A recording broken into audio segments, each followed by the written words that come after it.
Have you ever been captivated by a piece of art?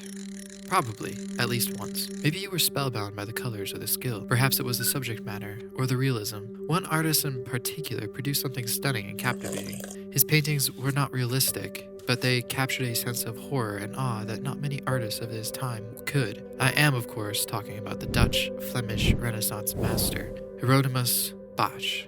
Bosch's works would go on to inspire René Magritte, Taro Murat, and Salvador Dali. Bosch's unique style would go on to inspire the modernist art movement that occurred hundreds of years after his death. One could call him the first modern artist.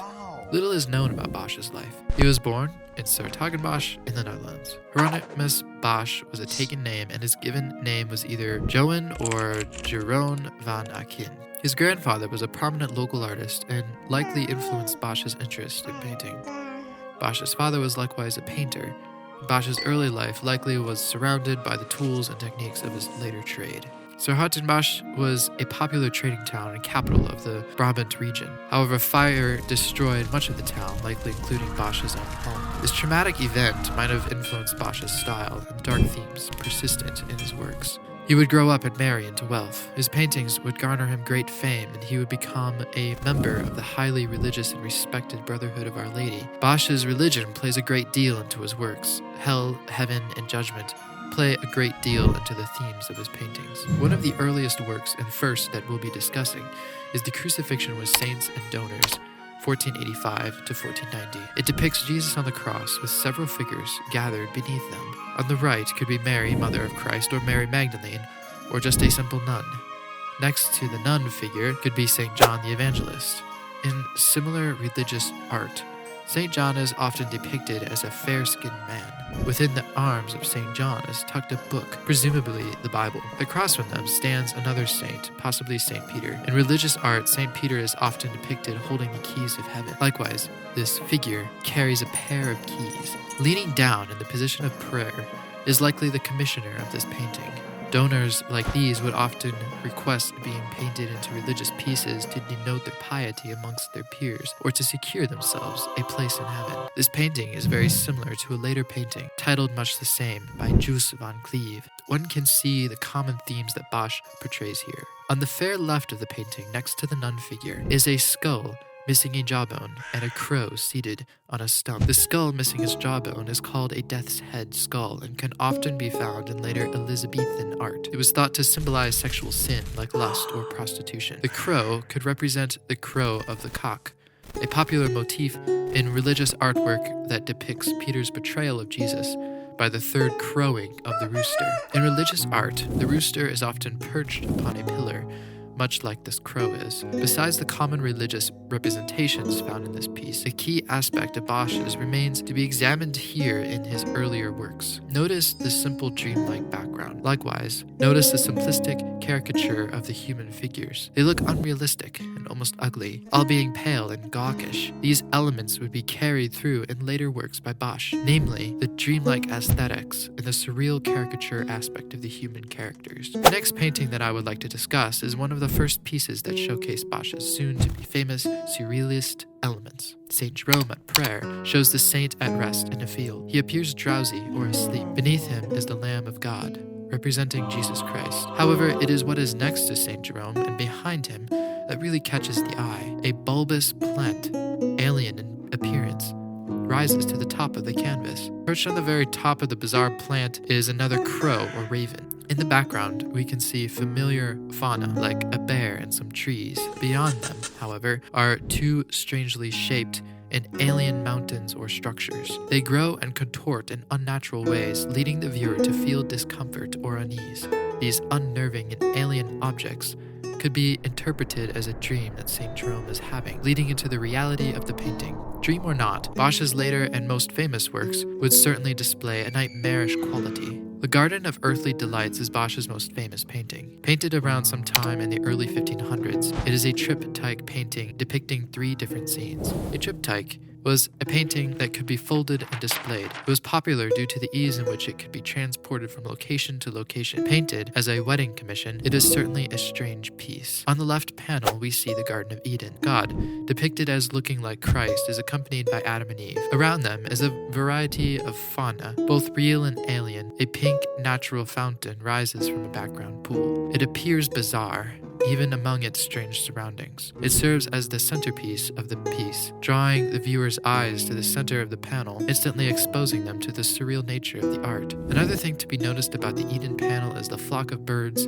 flying through the geometric mountains in the far background. They appear to be a murder of crows or an unkindness of ravens. This follows from the previous two pieces we explored. Crows and ravens were traditionally seen as symbols of evil, Satan, and desolation in the Middle Ages. It is interesting to see these devilish birds play heavily in Bosch's works. The center panel is arguably the namesake of the entire piece. It depicts a garden similar to Eden in the first panel, this time populated with a score of revelers.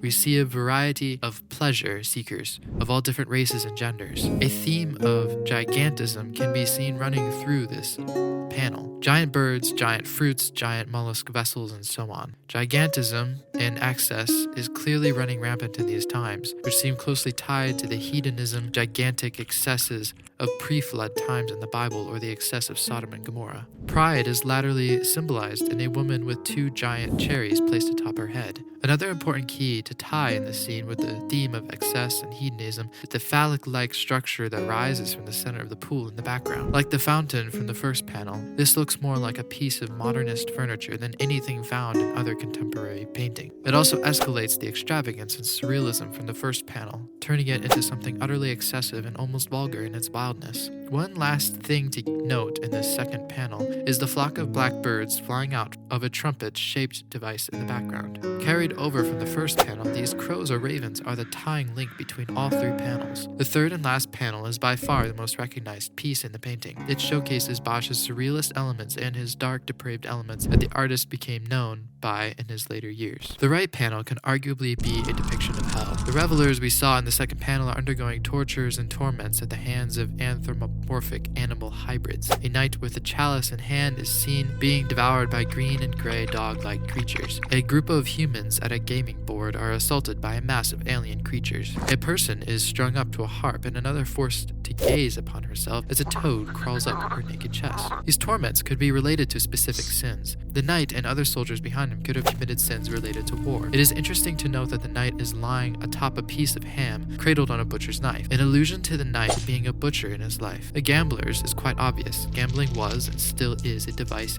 pastime, with the church widely condemning it at the time. The musicians being tormented could be interpreted as a condemnation against secular music. The woman being forced to gaze upon her own figure is an obvious reference to the sin of vanity. Other details of this panel are more bizarre. The central figure is a pale man with tree-like hands, a plate balancing on his head and a missing lower half. Figures can be seen seated inside the man's hollowed insides. A pink organ-type instrument balances on the plate on his head. The same device can be seen on a flag on the pale man's back. What this figure represents is unknown and likely always will be. He represents the horror of imagination. Like the bird-headed, cauldron-wearing, hourglass-shaped figure on the lower left, the hollow pale man is surrealist horror at its finest. The last two things to note in this hell panel is 1, the background, and 2, the connection to birds. The background is that of a city on fire being looted by an invading army.